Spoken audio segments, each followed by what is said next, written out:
আসসালামু আলাইকুম, hello viewers. AVS Tech Zone থেকে আপনাদের সবাইকে স্বাগতম জানাচ্ছি। আমি আবু বকর সিদ্দিক আলী। গত দুইটা ভিডিও ক্লাসে আমরা এরিথমেটিক অপারেটর সম্পর্কে জেনেছি। এরিথমেটিক অপারেটর কি এবং এগুলো কিভাবে কাজ করে সেই সম্পর্কে আমরা আলোচনা করেছি গত দুইটা ভিডিও ক্লাসে। আজকের ক্লাসে আমরা জানবো এই এরিথমেটিক অপারেটর প্রায়োরিটি সম্পর্কে। অর্থাৎ আজকের ক্লাসে আমরা এই এরিথমেটিক অপারেটরগুলো ব্যবহার করার ক্ষেত্রে কোনটার কাজ আগে করব, কোনটার কাজ পরে করব, এই এরিথমেটিক অপারেটরগুলো ব্যবহার করার ক্ষেত্রে কোনটাকে আমাদেরকে ফার্স্টে প্রায়োরিটি দিতে হবে সেই বিষয়গুলো নিয়ে আলোচনা করব। অর্থাৎ আজকে আমাদের আলোচনার টপিক অপারেটর প্রায়োরিটি।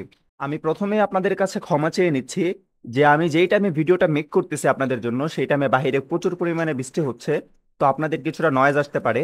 বিষয়টা সবাই ক্ষমা সুন্দর দৃষ্টিতে দেখবেন। তো চলুন আমরা চলে যাই আমাদের ক্লাসে। এই এরিথমেটিক অপারেটরগুলো ব্যবহার করার ক্ষেত্রে আমাদের মনে রাখতে হবে যে অপারেটরগুলো আমরা ব্যবহার করার ক্ষেত্রে সর্বপ্রথম আমরা যেই অপারেটরটার কাজ করব সেটা হচ্ছে আমাদের এই ব্রেকেট। অর্থাৎ এই ব্রেকেটের ভিতরে যা থাকবে সেটাকে আমরা সর্বপ্রথম প্রায়োরিটি দিব এবং সর্বপ্রথম আমরা এই ব্রেকেট নিয়ে কাজ করব।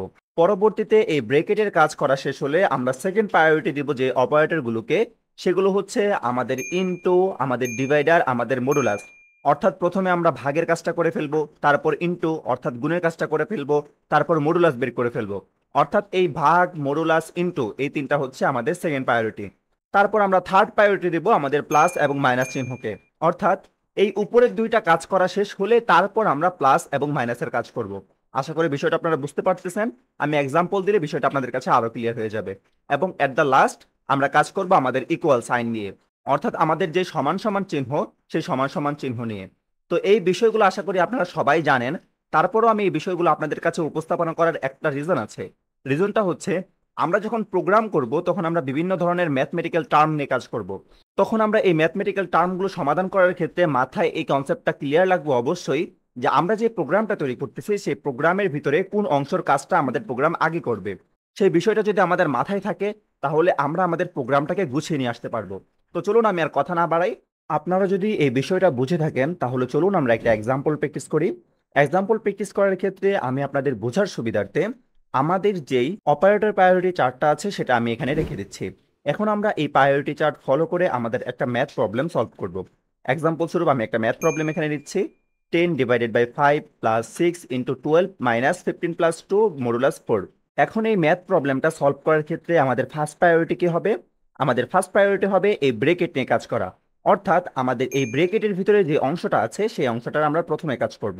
আমরা 15 + 2 অর্থাৎ 15-র সাথে 2 যোগ করব এবং এখানে রেজাল্ট আসবে 17। এই 17 নিয়ে আমরা নেক্সট লাইনে যাব। সেক্ষেত্রে আমাদের পরবর্তী লাইনটা হবে 10/5 + 6 × 12 মাইনাস এই 5 + 2 এর কাজটা আমরা প্রথমেই করে ফেলেছি, যেটা আমাদের ফার্স্ট প্রায়োরিটি ছিল। এই জন্য 5 + 2 যোগ করার পর 17 এসেছে এবং তারপর মডুলাস 4। আশা করি এই দ্বিতীয় লাইনটা আপনারা বুঝতে পেরেছেন। এখন আমাদের ফার্স্ট প্রায়োরিটি শেষ। এখন আমাদের দ্বিতীয় ধাপে কি কাজ করা লাগবে? আমাদের দ্বিতীয় ধাপে সেকেন্ড প্রায়োরিটি অর্থাৎ ইনটু, ডিভাইডার, মডুলাস এদেরকে নিয়ে কাজ করা লাগবে। এখন এই ইনটু, ডিভাইডার, মডুলাস নিয়ে কাজ করার ক্ষেত্রে আমরা সর্বপ্রথম ডিভাইডারের কাজ করব, তারপর ইনটুর কাজ করব, তারপর মডুলাসের কাজ করব। এখন আমরা আমাদের এই লাইনে ডিভাইডারের কাজ কোথায় করব? এই যে 10/5 অর্থাৎ 5 দ্বারা আমরা 10কে ভাগ করব এবং এটার রেজাল্টটা নিয়ে আমরা নেক্সট লাইনে মুভ করব। অর্থাৎ এখন আমাদের কি হলো? এখন আমাদের এই 5 দ্বারা 10কে ভাগ করলে আমাদের রেজাল্ট আসলো 2। আমি জানি আপনারা অনেকে সরল অঙ্ক খুব ভালো পারেন, তারা হয়তো বা বোরিং হইতেছেন, বাট তাদেরকে এই সরল অঙ্ক বোঝানোর কোনো উদ্দেশ্য আমার নাই। আমার উদ্দেশ্য হচ্ছে আমরা যে বিষয়টা শিখতে চাচ্ছি অর্থাৎ অপারেটর প্রায়োরিটি সম্পর্কে, সেই অপারেটর প্রায়োরিটি নিয়ে আমরা কিভাবে কাজ করব সেই বিষয়টা যেন আমি আপনাদেরকে ক্লিয়ারলি বুঝাইতে পারি। যদি কারো বোরিং লাগে তাহলে আমি দুঃখিত। তাহলে এখন আমরা আমাদের ডিভাইডারের কাজ শেষ করলাম। পরবর্তীতে আমরা কাকে নিয়ে কাজ করব? পরবর্তীতে আমরা কাজ করব আমাদের ইনটু অর্থাৎ গুণ চিহ্নকে নিয়ে। সেই ক্ষেত্রে আমরা আমাদের এই 6 × 12 এটার কাজ করব, অর্থাৎ 12কে 6 দ্বারা গুণ করব। সেই ক্ষেত্রে ফলাফল আসবে 72 এবং আমরা এই ফলাফলটা নিয়েই নেক্সট লাইনে যাব। এই ক্ষেত্রে আমাদের ইনটুরও কাজ করা শেষ। তাহলে আমরা তার পরবর্তীতে কাকে নিয়ে কাজ করব? তার পরবর্তীতে আমরা মডুলাসকে নিয়ে কাজ করব, অর্থাৎ আমরা 70 মডুলাস 4 এই জায়গাটুকুর কাজ করব। এই ক্ষেত্রে ফলাফল কত আসবে?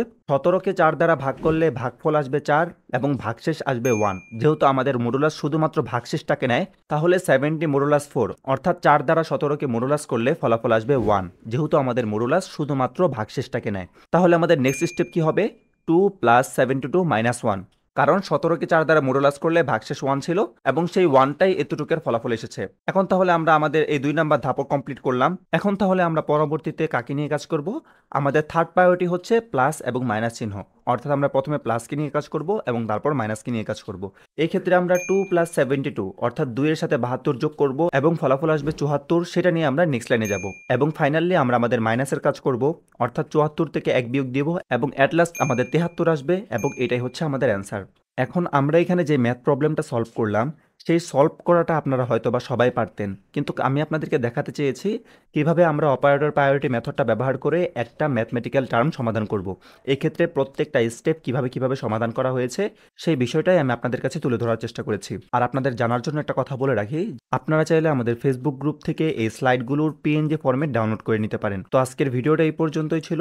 আজকের ক্লাসে আমরা অপারেটর প্রায়োরিটি মেথড সম্পর্কে আলোচনা করেছি। সকলকে নেক্সট ক্লাস দেখার আমন্ত্রণ জানিয়ে আজকে এখানেই শেষ করছি। আল্লাহ হাফেজ।